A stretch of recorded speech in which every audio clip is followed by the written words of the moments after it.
রুটি-রুজির সংকটটা এত তীব্র না, যে যেখানে ধর্ম, মিডিয়া, ফেক ক্যাম্পেন এই সবগুলো প্রতিদিন মানুষের মগজটাকে দখল করার চেষ্টা করছে, কিন্তু এগুলো সব সাময়িক।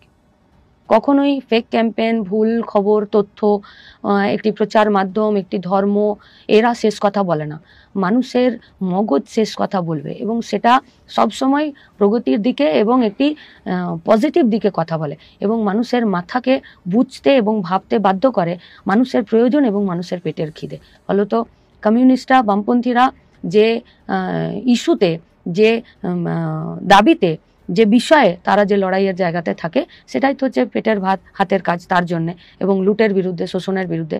ফলত মানুষের মগজ এমন একটা জিনিস যে ওই এককোষী অ্যামিবা থেকে আজকে 5Gর যুগে চলে এসছে। অর্থাৎ মানুষের মগজকে বিশ্বাস করতে হবে, ভরসা রাখতে হবে, এবং সমবেত চিন্তার উপরে ভরসা রাখতে হবে। সেই ভরসা রেখেই তো মানুষ মোলান্দিত প্রতিবাদ করছে, আরজি করেও প্রতিবাদ করছে, এবং দুর্গাপুরের স্টিল ফ্যাক্টরির সামনে আন্দোলন করছে, আবার কোথাও কলিয়ারি এলাকায় যাতে সমস্ত কাজটা তুলে উঠে গিয়ে কন্ট্রাকচুয়ালে না হয় তার জন্য কাজ করছে।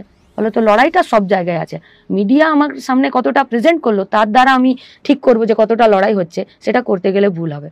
এই পশ্চিমবঙ্গেরই একদম ঝাড়খণ্ডের বর্ডার চিত্তরঞ্জন রেল ইঞ্জিন কারখানা থেকে উড়িষ্যার বর্ডার দাঁতন পর্যন্ত, আর ওইদিকে যেখানে কোচবিহারের আলু চাষিরা আলু পাঠিয়ে দিচ্ছে আসামের বর্ডারে, ওখানে ক্ষেত মজুরদের লড়াই, এখানে দাঁতনে পরিযায়ী শ্রমিকদের লড়াই, আর এখানে ঝাড়খণ্ডের বর্ডারে একদম চিত্তরঞ্জন রেল ইঞ্জিন কারখানার ওখানে লড়াই। আর যদি ভেতরে ধরেন তাহলে জুট মিল থেকে শুরু করে বন্ধ চা বাগানের শ্রমিক, আর ছোট ছোট কলকারখানাতে থাকা, বা এই কলকাতার রাস্তাতে প্রতিদিন যারা সার্ভিস প্রোভাইড করছে তাদেরও লড়াই। এই লড়াইটা সব জায়গায় এক। এই লড়াইগুলোকে এক জায়গায় নিয়ে আসার জন্য বামপন্থীরা প্রতিটা দিন পশ্চিমবঙ্গের বুকে লড়াই করছে।